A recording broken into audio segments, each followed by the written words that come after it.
Surprise! लेकिन ये surprise मोटू के लिए है या किसी और के लिए? चलें देखते हैं। एक दिन पतलू सुबह सवेरे उठा।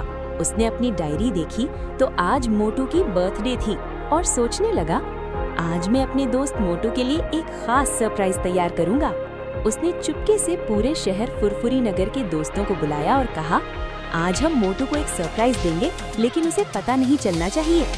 सब दोस्त खुश हो गए और पार्टी की तैयारी शुरू कर दी।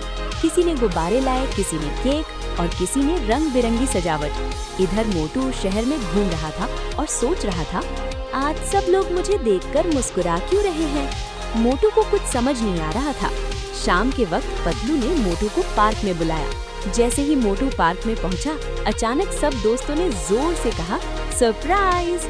हर तरफ गुब्बारे, केक और सजावट थी। मोटू हैरान भी था और बहुत खुश भी।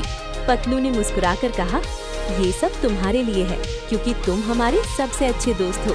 मोटू खुशी से बोला, वाह पतलू, ये तो बहुत जबरदस्त सरप्राइज है। फिर सब दोस्तों ने मिलकर केक खाया और खुशी से पार्टी मनाई। आखिर में मोटू हंसते हुए बोला, और अब सरप्राइज के साथ समोसे भी होने चाहिए। सब लोग हंसने लगे।